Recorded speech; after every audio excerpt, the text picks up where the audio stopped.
యశస్విని రెడ్డి.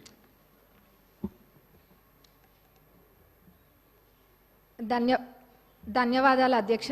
మొదటిగా నాకు ఇక్కడ మాట్లాడడానికి అవకాశం ఇచ్చినందుకు మీకు, మరి నన్ను గెలిపించి శాసనసభకు పంపించినందుకు మా పాలకుర్తి ప్రజలందరికీ కూడా ధన్యవాదాలు అధ్యక్ష. గత 9 సంవత్సరాల నుంచి కూడా విద్యారంగం అనేది ఎంతో దారుణంగా తయారైంది అధ్యక్ష. అది నా పల్లబాట కార్యక్రమంలో ఊర్లన్నీ తిరుగుతుంటే ఆ స్కూల్స్ని చూస్తుంటే ఎంతో బాధేస్తుంది. ఎందుకంటే పిల్లలు ఎంత ఇబ్బంది ఉన్నా కానీ కొంతమంది పిల్లలు కింద కూర్చొని అసలు కనీసము మౌలిక వసతులు కూడా లేవు అధ్యక్ష. టాయిలెట్స్ అయితే అవి ఎంత దారుణంగా ఉన్నాయంటే అక్కడ పిల్లలు అవి ఎట్లా యూజ్ చేస్తుండ్రు అన్నది చూస్తేనే చూసిన వాళ్ళకి బాధ అవుతుంది అధ్యక్ష. కొన్ని చోట్లనేమో అసలు టాయిలెట్సే లేవు, కొన్ని చోట్ల ఉంటే మెయింటెనెన్స్ లేదు, ఇంకొన్ని చోట్లనేమో అసలు ఎన్ని రిపేర్స్ ఉన్నాయంటే అధ్యక్ష అది పట్టించుకున్న నాదుడే లేడు అధ్యక్ష గత 10 సంవత్సరాలలో కూడా. మరి ఇదే కాకుండా అధ్యక్ష స్టాఫ్ ప్రాబ్లం కూడా చాలా ఉంది అధ్యక్ష. మరి ఇవన్నీ కూడా మరి గత 10 సంవత్సరాలు ఎడ్యుకేషన్ అంత వెనకాల ఎందుకు వేసిండ్రో అర్థం కావట్లేదు అధ్యక్ష. వేర్లు మంచిగా ఉంటేనే చెట్టు మంచిగా ఉంటుంది. మరి అసలు ఆ వేర్లే మంచిగా లేనప్పుడు మరి ఇంకా ఏమవుతారు, పిల్లల భవిష్యత్తు ఏం కావాలి అధ్యక్ష. మరి గవర్నమెంట్ స్కూల్స్ ఒకప్పుడు ఎంత మంచిగా ఉంటుండే అధ్యక్ష. ఇప్పుడు ఆ గవర్నమెంట్ స్కూల్స్కి పంపించాలంటే ఎంత లేనోళ్ళు కూడా ఆలోచిస్తుండ్రు అధ్యక్ష. అంటే వాళ్ళకి ఆర్థికంగా ఎంత భారమైనా కానీ ప్రైవేట్ స్కూళ్ళకి పంపించుకుంటుండ్రు అధ్యక్ష. ఎందుకంటే అక్కడ పోతే ఎటువంటి వసతులు లేవు కాబట్టి.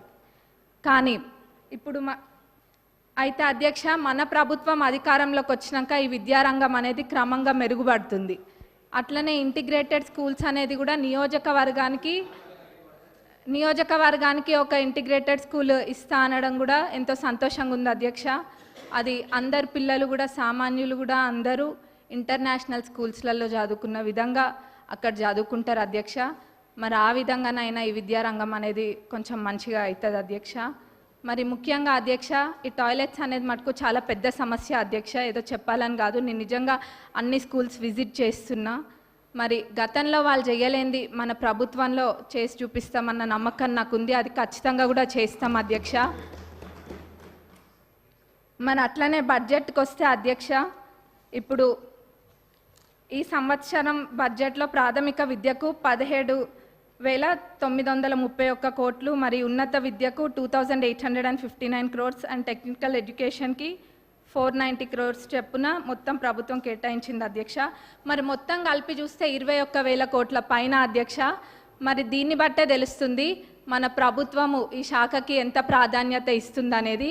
ఎందుకంటే ఎవరైనా చదువుకుంటే చాలు, మన దగ్గర ఆస్తి ఉన్నా లేకపోయినా ఆ విద్య మనకు ఆస్తి అన్నది మన ప్రభుత్వం నమ్ముతుంది కాబట్టి ఈ విధంగా బడ్జెట్ పెట్టడం జరిగింది అధ్యక్ష. మరి నేను ఇందాక అన్న విధంగా వాళ్ళు చేయండి తప్పకుండా మన ప్రభుత్వం చేసి చూపిస్తుంది. మరి మా పాలకుర్తి నియోజకవర్గానికి వస్తే అధ్యక్ష, దేవాదుల కింద మాకు ప్యాకేజ్ 6 అని ఉంటుంది అధ్యక్ష. మరి అన్నీ కంప్లీట్ అయినాయి కానీ అధ్యక్ష ఎందుకో మా ప్యాకేజ్ 6 మటుకు గత 10 సంవత్సరాలకు ఎంతో నిర్లక్ష్యానికి గురై ఉంది అధ్యక్ష. అది ఎంత పెద్ద ప్రాజెక్ట్ అంటే మొత్తము దానివల్ల 78,000 ఆయకట్టుకి నీరు వస్తాయి అధ్యక్ష. అయినా కానీ ఎంతో నిర్లక్ష్యం చేసిండ్రు అధ్యక్ష. మొత్తం కలిపి కూడా 30-35% పనులు కూడా పూర్తి కాలేదు అధ్యక్ష. రైతులు అంటే అంత చిన్న చూప అధ్యక్ష. మనము ఇప్పుడు రైతుని రాజు చేసే ప్రభుత్వం మన ప్రభుత్వం అధ్యక్ష. కాబట్టి మన ప్రభుత్వంలో ఇది ఖచ్చితంగా చేయాలి అధ్యక్ష. మరి ఆ 30-35% కూడా కంప్లీట్ కాలేదు. ఏమైందంటే గత ప్రభుత్వంలో గత పాలకులు ఏదో ఎలక్షన్ల ముందు ఆదరాబాదరాగా జనాలకు చూపించుకోవడం కోసం అని చెప్పి పాత కాంట్రాక్టర్ యొక్క టెండర్ని రద్దు చేసి కొత్త కాంట్రాక్టర్లను పిలిపించి ఆ ఎస్టిమేట్లో ఎన్నో తప్పులతోటి అధ్యక్ష, ఎన్నో మిస్ చేసి ఎస్టిమేట్ వేసిండ్రు అధ్యక్ష. మరి అప్పుడుతో పోలిస్తే జిఎస్టీ కూడా మరి 12% నుంచి ఇప్పుడు 18%కి పెరిగింది అధ్యక్ష. ఇట్లా ఎన్నో ఇబ్బందులతోటి ఈ కాంట్రాక్టర్లు కూడా పనులు చేయలేకపోతుండ్రు అధ్యక్ష. కాబట్టి ఈ పాత ఎస్టిమేట్ని కొంచెం సవరించి కొత్త ఎస్టిమేట్ తయారు చేసి అట్లనే పనులని ప్రారంభించాలని చెప్పి మీ ద్వారా గౌరవ గౌరవ ఇరిగేషన్ మినిస్టర్ గారిని మరి గౌరవ సీఎం గారిని కోరుతున్నాం అధ్యక్ష. ఎందుకంటే చాలా పెద్ద ప్రాజెక్ట్ అధ్యక్ష, 78,000 ఎకరాలకి ఇది నీరు అందిస్తుంది కాబట్టి ఇది పెద్ద ప్రాజెక్ట్ అధ్యక్ష. దీన్ని మన ప్రభుత్వంలో పూర్తి చేసి చూపించాలి అధ్యక్ష మనము. మరి అట్లనే అధ్యక్ష కాలువలు అధ్యక్ష, కాలువలు కొన్ని చోట్ల అధ్యక్ష అన్ని చాలా మటుకు కాలువలల్లో అన్ని చెట్లు మొలిచి ఉన్నాయి అధ్యక్ష. దాన్ని కూడా ఎవరు పట్టించుకోలేదు. మళ్ళీ ఎట్లున్నారంటే ఇక్కడ సభలో అనొచ్చు అనొద్దో అదేదో వాళ్ళు చేయకుండా ఏదో 10 సంవత్సరాలు మనమే ఉండి పాలించినట్టుగా చెప్తున్నారు అధ్యక్ష. ఏమైంది కాలువల్లో అవి ఉన్నాయి ఇవి ఉన్నాయి అని. మరి నవ్వాలో ఏడవాలో తెలియదు అధ్యక్ష.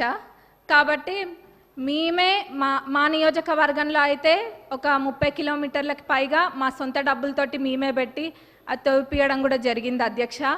ఇక్కడ ఇదంతా ఇబ్బంది లేకుండా లైనింగ్ కాలువలు అన్నిటికీ కూడా లైనింగ్ చేయాలని మీ ద్వారా నేను కోరుతున్నా అధ్యక్ష. మరి అట్లనే అధ్యక్ష చివరిగా రుణమాఫీ, ఆ రోజు అందరము ఇక్కడున్న శాసనసభ్యులం అందరం కూడా ఎంతో నమ్మకంతో చెప్పినాము.